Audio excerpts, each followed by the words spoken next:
Okay, guys, what's up? So we here to talk about it. Game 3 of the WNBA season for the Indiana Fever. All right. Look, first things first, guys. Saw a much better game from Caitlin Clark. That's why I want to start first.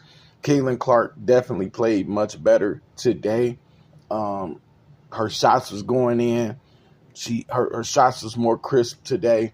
Um, she looked like, she was in the game. She was involved, especially on the offensive side of the ball. She was playing the passing lanes really good initially. I just thought that in terms of the way she wanted to play, she played more her style of play, which resulted in 22 points, 8 assists, 6 rebounds, 4 for 9 on 3-pointers, 9 for 17. I also saw her, dive to the rim a couple of times. And even a mid-range shot or two was mixed in. So I thought that she played fairly well today. Obviously, the 8 turnovers, you got to cut that down. But obviously, the receiver of the passes continually has to catch the passes. And she does need to, like I've been saying for the longest, not be as careless with the basketball. Now, Kelsey Mitchell, her minutes restriction might be lifted because she played close to 32 minutes today. But when I look at Kelsey Mitchell shooting 7 for 19, those aren't the best percentages. We kind of have to get after her for that. She did total 17 points. Of course, Caitlin led the team in scoring. But then Kelsey Mitchell shot 3 for 8 on the 3-pointers. Aaliyah Boston, pedestrian game for her, 7 rebounds, only 10 shot attempts. She's got to call. Look, Aaliyah's got to demand the ball or something, or she has to hit the boards and become a rebounding machine or block shots. She has to affect this game. She had 5 personal fouls today. She finished with 12 points, no free throw attempts. Get more aggressive. Who led this team? Actually, I think Boston did have some free throw attempts. I don't know where I got that from.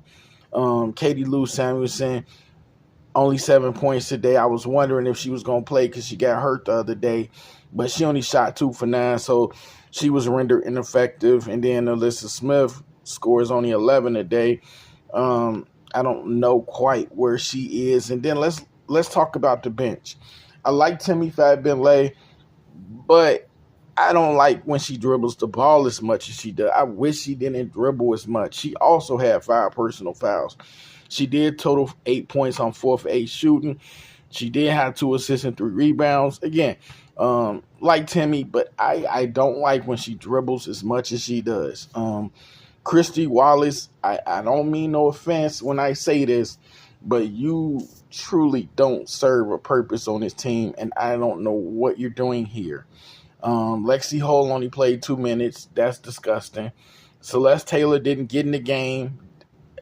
A head scratcher. Grace Berger doesn't play at all. Christy Sides, what is your problem?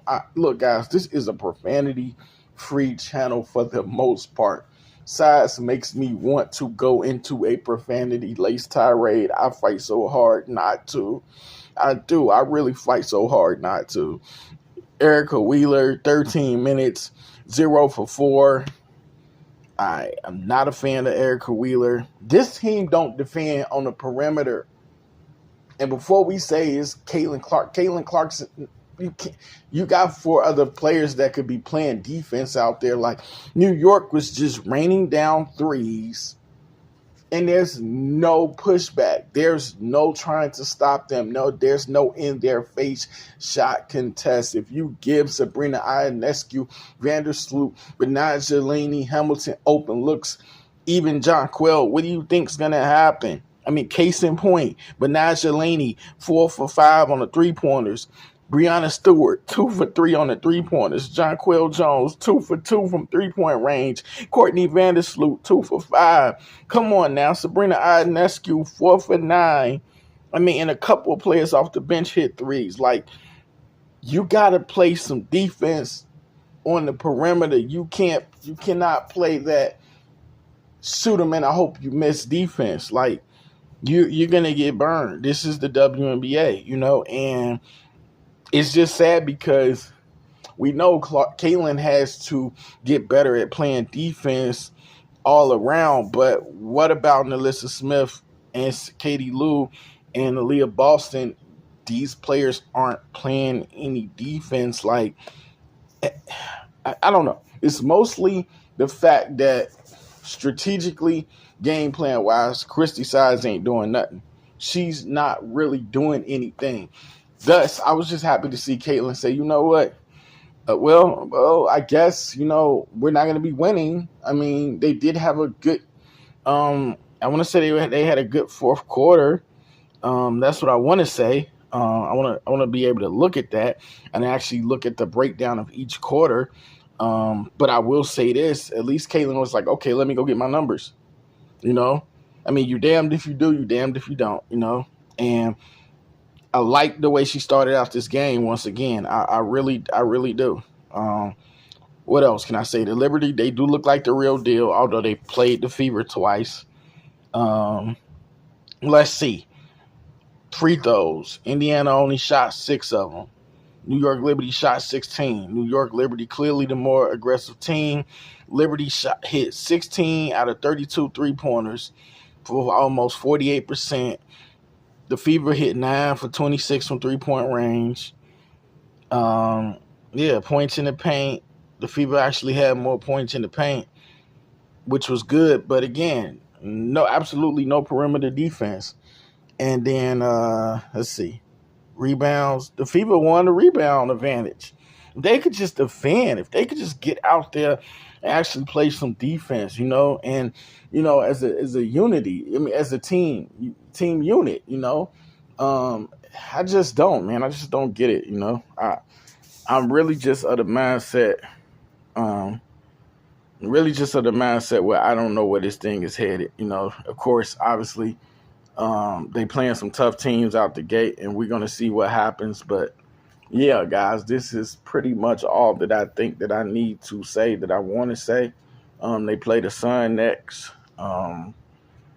Even though they lost, I didn't feel like Caitlin was as down and defeated as she was the previous game. It's going to be a process. It is. So, real Fever fans remain, real Caitlin Clark fans, this is what it is. Remain strong. Keep supporting Caitlin no matter what. And I'll catch y'all on the next one. Peace.